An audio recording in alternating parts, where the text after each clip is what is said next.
Welcome to the 19th Breeders' Cup, Thoroughbred Racing's biggest day. 8 races featuring the world's best thoroughbreds with $13 million and the title of Horse of the Year at stake. The racing community gathered in one place on one day at Arlington Park, a scenic race course located just a strong gust away from the Windy City. Built 75 years ago in 1927, the year the Babes swatted 60 and Lindy crossed the Atlantic, this venue has suffered through some difficult times. It even burned down in 1985, but now it has been reborn as one of the finest equine venues in the world. And today, for the first time, Arlington Park is the center of the racing universe. And in another first, every ticket for the Breeders' Cup was sold in advance. More than 40,000 people on hand for the 8 races that make up the Breeders' Cup.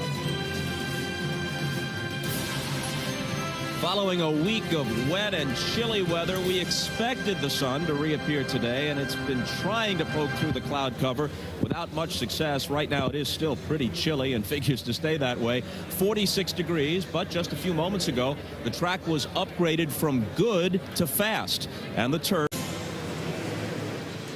And we're back live at Arlington Park. The sprint is next. And here are the odds, and unlike our first 3 races, this race does not really have a heavy, overwhelming favorite, but it's a wonderful field, a hard race to handicap, lots of early speed. There's Extra Heat, the wonderful filly. She's 5-1. Bonaparte, 4-1. Kona Gold, the old man, he is at 6-1. Orientate was the morning line favorite, and he's a lukewarm at 4-1. Good handicapping race.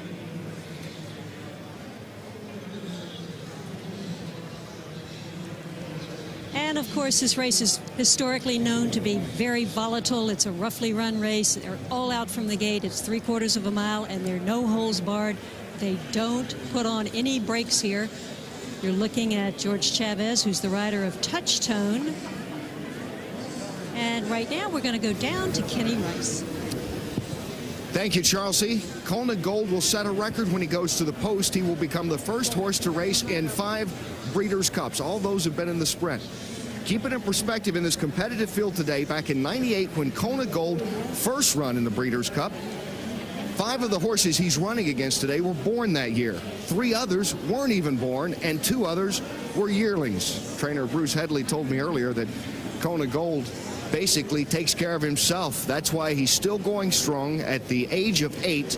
He is the winner, of course, of the 2000 Breeders' Cup. And here's Bruce Headley now, who is going to work on Kona Gold, getting ready to put the saddle cloth on. Bruce, he looks great today.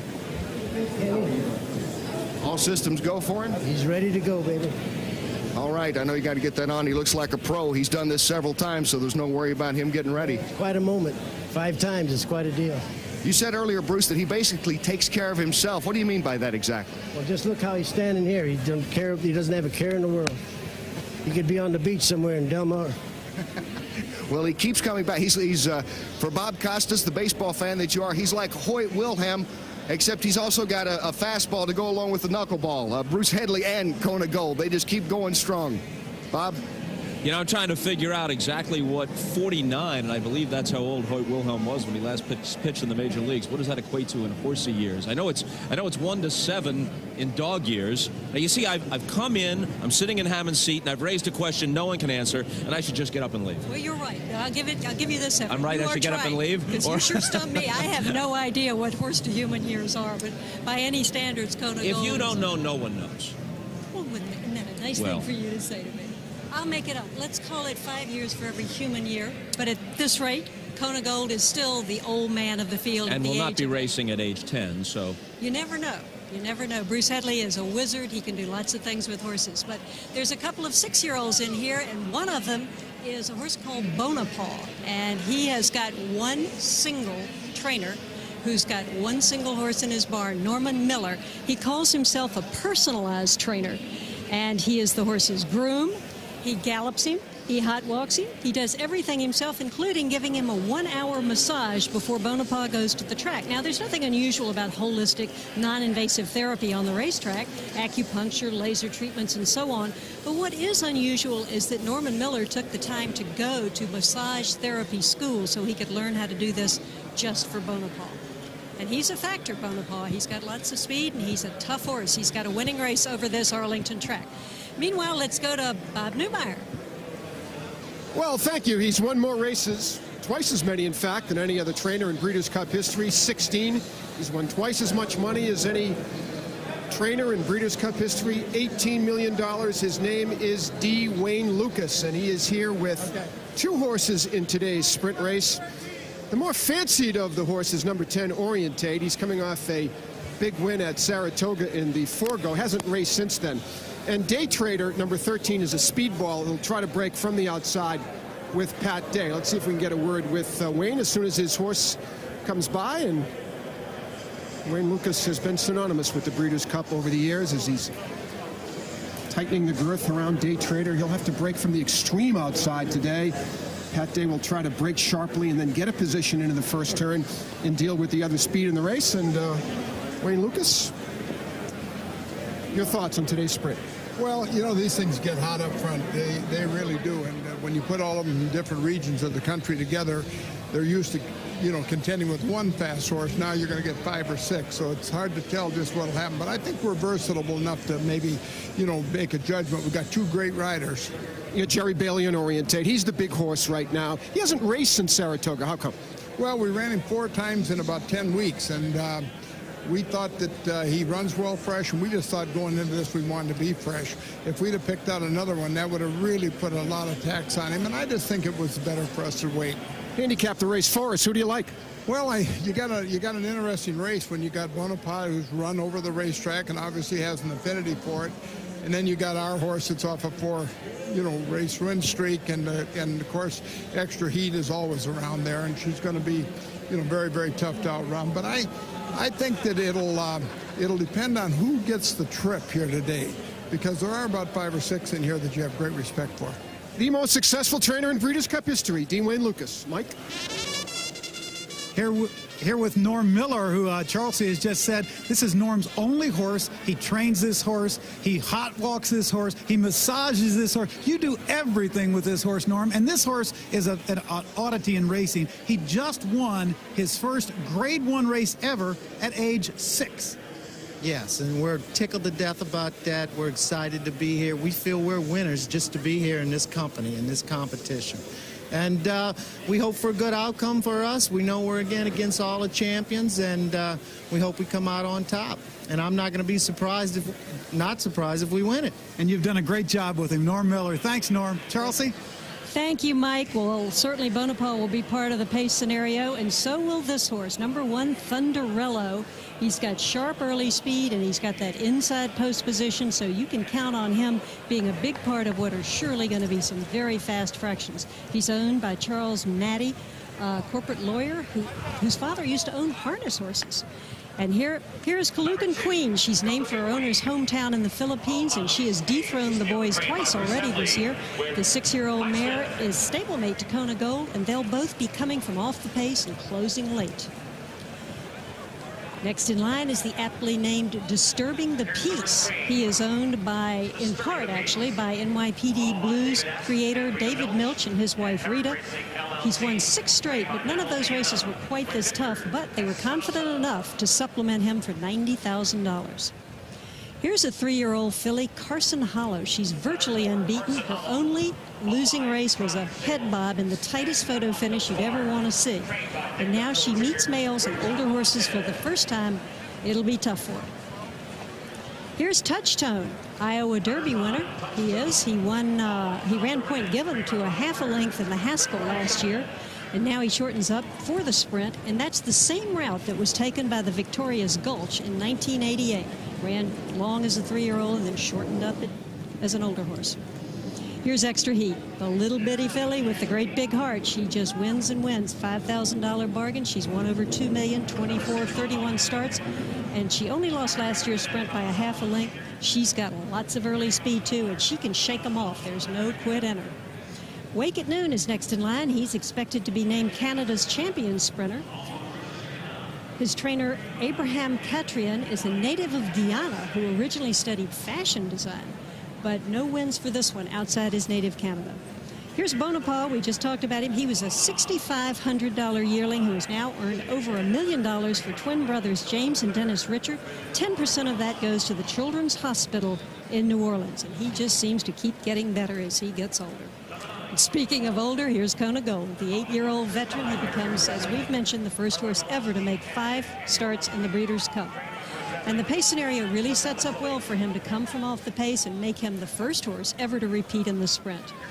And here is Orientate. He is the 136th horse Wayne Lucas has run in a Breeders' Cup race. He's tried him all kinds of races, short, long, turf, dirt, but found that sprinting is his forte, and he's unbeaten at 6 or 6.5 furlongs. Here's Crafty CT, another horse who chased Point Given last year over a distance of ground.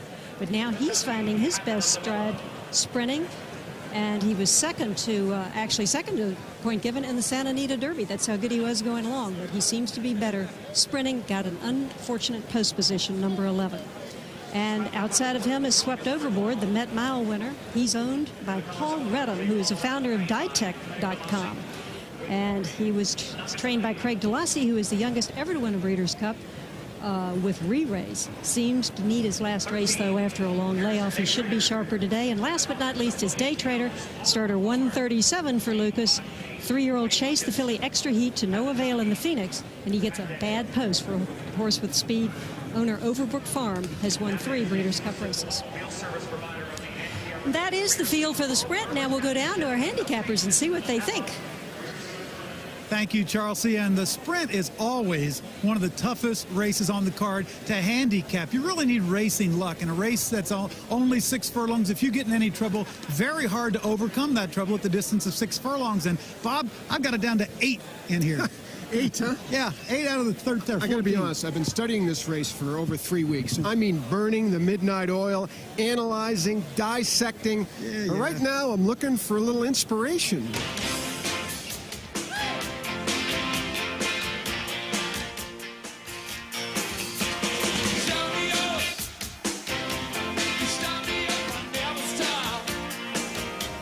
Hey, if it's good enough for Mick Jagger and Keith Richards and Paul McCartney and Tina Turner, it's good enough for me. There's nothing wrong with being old. And Kona Gold is 8 years old, and what a horse this is. This will be his 5th Breeders' Cup start. That is a record.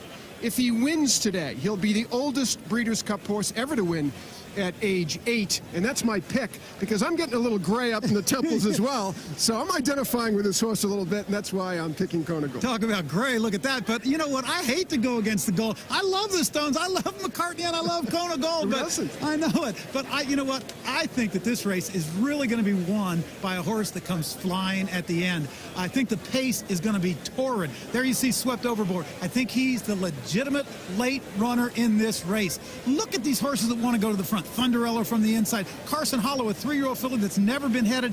Extra Heat, she's never been worse than first after a half mile. And Orientate. Kalukan Queen disturbing the peace. Bonaparte. All those horses want to be close to the lead, and here comes Swept Overboard. I think that if this horse gets a good trip, his race in the Met Mile this year was as strong, if not stronger, than any horse ran all year. I know it was at a flat mile, 6 furlongs, maybe a little short. Throw out the race in the ancient title. He wasn't ready. I think he'll be flying today is my top pick. But Extra Heat is an amazing filly. You can't overlook her. Orientate. Just 5 or 6 of them that could really get the job done. It's always a fun race here in the Breeders' Cup, the sprint. Let's go back to Bob. All right, we know what Numi and Mike think. Here's what the Cyber Cappers say. Kona Gold, but not by as large a margin as you might have guessed. Extra Heat with 18% of the backers, and Orientate at 13%, Chelsea. Well, I have to agree with our handicappers, Bob and Mike. I've spent a lot of time looking at this race, trying to figure out what's going to happen here. That's Extra Heat. She is a confirmed front runner. She loves to be on the lead. She wins all her races that way. And last year in the Breeders' Cup Sprint, Extra Heat and Squirtle Squirt were the two that hooked it up. And I said, you know, they just have to fold. Those two can't go that fast and keep going, but they did. So never, ever count this little filly out. She's all heart. And we will see who gets the lead and who gets the victory when we come back. We are back at Arlington Park where the sprint is loading. It's the least formful. Only 4 favorites have won. It's time for the call. Let's go to Tom Durkin. And the favorite will be number 10, Orientate, 5-2. Reads the tote board here. There is one of the fillies in the race, Carson Hollow. Should be a long price here at 18-1. And there is the very easy to identify Swept Overboard. He'll be coming from the back of the pack, and he'll be running at a blistering pace today. There's Touchtone, one of the horses that'll be on the other end of the spectrum near the front. And there is Extra Heat, who led this race until the very end last year, finishing second, beaten only a half length. There's a big long shot in Wake at Noon, who's 70-1 as he strides into the starting gate here. And the final horse to move into line, Day Trader in post 13, ready for the 2002 Breeders' Cup Sprint. And they're off. Day Trader broke on top on the far outside. Orientate gets off to a good start, too. Extra Heat is right there. Long shot. Thunderbellow down toward the inside. And there's Carson Hollow. And Carson Hollow has come away to lead this speedy field with Thunderbellow right there with their Extra Heat is third. And Orientate gets a good spot early. He's running in fourth. Day Trader on the far outside fifth. Crafty CT is racing sixth. And then it's Touchtone between horses seventh. Kalukin Queen is eighth toward the inside. 3 lengths disturbing the peace. Under a Ride is now ninth. Then Bonaparte. Kona Gold way near the back. He's 12 lengths from front running Thunderella. And Swept Overboard has only one horse beaten. That is Long Shot, Wake and Noon. A wild first quarter of 21 2/5 seconds. And it's Thunderella at 35-1, turning for home with the lead. On the outside, here comes the favorite Orientate, and he's driving to Thunderella, who's holding on. Thunderella, 1 furlong to go. Still there, 3/4 of a length. Orientate, full out, driving second. Kona Gold, Crafty CT. They're chasing Thunderella. Orientate is surging here beneath Jerry Bailey. Here's the wire. Orientate wins in the final strides to defeat Thunderella. Crafty CT finishing third. It was close to fourth between Kona Gold and Kalukin Queen. At the top of the stretch, Jerry Bailey had a 35-1 shot to beat with the favorite, and he got the job done. The final time was 1:08.4. Orientate was kept in good striking position behind a blistering pace here. The half went in 43-4. And there is D. Wayne Lucas. Once again, he was kind of the silent man here for this Breeders' Cup, but smile for the camera, flash that trademark toothy grin once again on Breeders' Cup Day. D. Wayne Lucas has done it, and he has done it with Orientate, who with this victory, if he hadn't done it before today, wraps up a sprint championship. Orientate get a half in 43 4/5 seconds, an absolutely wild half mile here over a track labeled as fast at Arlington this afternoon. Jerry Bailey was aboard for the victory, and we'll go down to Donna Barton, who is with, once again, Gerald Dale Bailey. Jerry Bailey, congratulations. Your record 13th win in the Breeders' Cup. You won the sprint last year. What's the secret? Fast horse. Good post helps too. This post is very advantageous for 6 furlongs. Now, you said this horse was quick the first jump away from there, so you thought you'd have some advantage, but he didn't make the lead.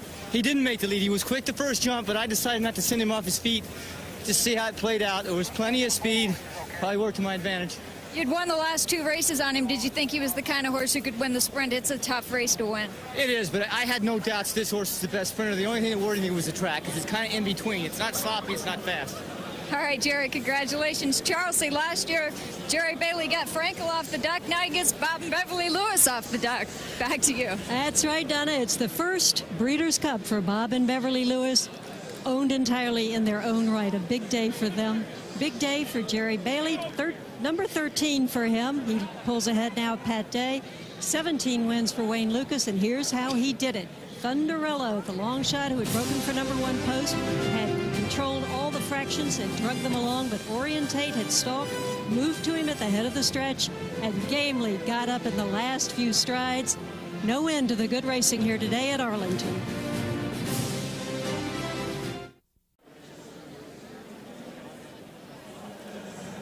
Orientate, the third favorite in the first 4 races this afternoon on Breeders' Cup Day, returning 740 to win. Thunderella, a 35-1 shot, finishing second with Edgar Prado, who had a very eventful race before this, and Crafty CT rounds out the trifecta here at Arlington Park this afternoon. It's a cool day, but it was a scorching pace. Let's go downstairs for some analysis of this 6 furlongs in 1:08.4. Well, Tom Durkin, at 6 furlongs, you cannot afford any mistakes. But, Trevor, I thought it was a clean run, other than maybe Day Trader hopping at the start it was another clean race. A remarkably clean race. That Day Trader did throw his head in the air right at the start as he came out the gate. You know, minor interference for him, but nothing major. But to have 14 runners going 6 furlongs, it was a remarkably clean run race. Everybody had a clear shot. I was watching the horses at the back. Kona Gold had every possible chance. You know, he's probably getting just a little long in the tooth right now. He was running his heart out, but he was passing horses, but he wasn't flying by them, you know, and Crafty CT ran on well, too. The key was the positioning, and Bailey was able to put Orientate in the perfect position. I think this was the perfect ride by Jerry Bailey. It was all patience, and as we take a look now as they're coming at the start, as you can see, the horse on the outside broke a little outwards. That was Day Trader, and the rest of them, though, very clear. Let's go to the top of the stretch now. We see the big long shot Thunderello in the green colors is going to be on the lead. Okay, here's back on the backstretch again. Here's Thunderello in the green on the inside. Here he is, about a length in front of Orientate in the gold cap, going to come on the outside. But Jerry Bailey was very, very patient here. He could have let him run earlier, and he probably would have run out of steam. But you can see Jerry Bailey's asking him here, but not asking him full effort just yet. And I think he was a little worried here that this long shot might hold on. But he gradually, now he's going to go to the stick here on Orientate, and he really just wears him down inch by inch. But this is one of Jerry Bailey's better rides in my book. I think it came down to patience, experience, and he didn't let the occasion overwhelm him. You know, and Scott Lake, who trains Thunderello, is known for training sprinters, claimers primarily, but that horse hung in there. Kind of proves, Trevor, to me anyway, it's very difficult in this race to come from way out of it. We've had winners in the past. Nobody raised a hoof from the back markers today. They just can't catch up at 6 furlongs. You know, Leader Justice did do it that one year. You're always going to get exceptions, but you can give me a horse in the first 5 anyway, turning for home, and preferably in the first 3 turning for home. And that's Scott Lake, and you imagine if he had won a Breeders' Cup, that could have made his year, that's for sure. And he came so close at, what, 35-1 odds. The great filly Extra Heat that's been so powerful could not make the lead. Once that didn't happen, that eliminated her chances. She was never happy today. I saw her as soon as she couldn't get to the front. It was almost like she panicked. She was just, what's going on here? How come I'm not on the lead? And really at the 3/8 pole, she was beaten. You knew that she wasn't going to hit the board from there. And I think these horses, they get used to a running style, and you know, they like to run on their own, and they have that herd instinct. And when she was behind horses and she couldn't get to the front, she probably literally panicked. You know, I don't know, being from California, you had the Crafty CT and you had Kona Gold in your sights, and they had their shot at the top of the stretch, just didn't have it. Definitely. Crafty CT finished well, as I said earlier. Kona Gold was passing horses, but just didn't have the zip that he used to have 2 or 3 years ago, and very disappointing, was swept overboard. You know, he was last early on, but I was watching him, he was traveling nicely, and Nakatani brought him to the outside, gave him every possible chance, and there was just nothing there. He just came up totally empty. He wasn't even passing horses, so he was disappointing. The filly ran well. Kalukan Queen, she ran 5th right behind Kona Gold, so Kalukan Queen did well. All right, let's go to Kenny Rice. All right, thanks, guys. Edgar Prado created a lot of excitement here. That 35-1 shot Thunderello came so close, but you didn't have any choice breaking from the rail with all that speed. You had to go. Absolutely. When you're in the one hole, you don't have many choices, really. Either come running out of there or take back. And I can take back with this kind of horse. He's tremendous speed, a lot of heart, and we take the chance to let him go, and you see what happens. I almost won the race. Yeah, going out quick, I don't think surprised anyone. Staying out there against the best sprinters in the country surprised some people, but not you, you said. Well, he had the quality, you know, he had the talent. He's a very nice horse.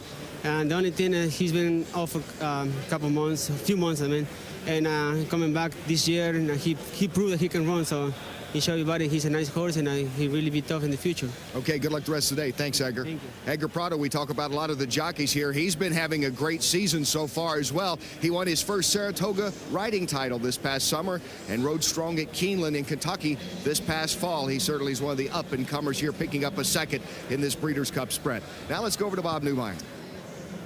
Official order of finish, Kenny Rice has Orientate again. Bob and Beverly Lewis and D. Wayne Lucas winning the sprint today. The big long shot Thunderello making up a huge exacta here at Arlington Park. Big Loser swept overboard, no finish there. Bonaparte was certainly not involved as well. Let's go to Mike with a presentation. Well, Bob and Beverly Lewis get their first Breeders' Cup winner. Congratulations to you. Well, Wayne Lucas, of course, extends his lead as the leading trainer in Breeders' Cup history, and Jerry Bailey now takes the lead from Pat Day. A very eventful sprint to make the presentation. Ron Koenigshofer, the president and GM of Napa Chicago. Bob and Mary, on behalf of Napa Auto Parts stores and Napa Auto Care centers across the country, their families and employees, it's a great privilege to present you with this Breeders' Cup Championship trophy. Congratulations. And it's a heavy one, Bob. You might want to help her with this. You want to help her with that. Yeah, but I tell you, it really how is. you guys feeling? Yeah. Mike, I have to tell you this. I was sent down from the turf club to the paddock from Bob Baffert. He said, tell Wayne Lucas to get the job done. I did second and third for you. We need a first. So. Well, Wayne Lucas got the job done for you. As I said, Wayne, the leading trainer in Breeders' Cup history. That's your 17th win. Come across here, Wayne. Just a great job. This is a special horse. Didn't make the lead today, but just ran his heart out. Well, again, Jerry, I thought did a great job with him, and my assistant, Mike Maker, has absolutely been sleeping with this horse, and a lot of credit goes to him, too. But we've got a good team, and the horse, I think, runs well fresh. We took a little criticism. They said we're not going to let Lucas get off when letting him rest 8 weeks, but we wanted to come in fresh, and it worked. Well, of course, now, last year this horse ran the Classic. This year the Sprint. You got the Sprint champion now. We're very versatile. We go from 1.25 miles back to 6 furlongs. No, what we wanted to do is we wanted to let him do what he does best. And once, I'm a little slow learner, but once I figured out that he was a sprinter, we kept him there, and it's working well. And Jerry Bailey, that was just an excellent ride on Orientate. You were going to the whip left-hand or right-handed. You switched to the left hand for maybe one swipe of the whip, and then right back to the right hand, and this horse really responded. He really did. Sometimes you just have to do a little something different. Even though these horses are professionals, they know what they're doing. Sometimes it helps to switch them up a little bit. But I've got so much confidence in him, and I can't say enough about Wayne and Mike's job getting this horse ready off that layoff. You think you were getting, but you know that was a 35-1 shot in front of you, and he was running his heart out. Oh, I know the horse very well. He runs in New York, and I knew I had my work cut out, but I never doubted that this horse could catch him. He ran a heck of a race. That was a great ride. Yes, Wayne. We got to eliminate the also eligibles in these things. That horse that ran second was really done. Scott Lake did a great job with that one. He really did. He really did. Congratulations, Wayne, Bob and Beverly, Jerry Bailey, Orientate, the champion sprinter. One thing we've learned, Mike Battaglia, is never, ever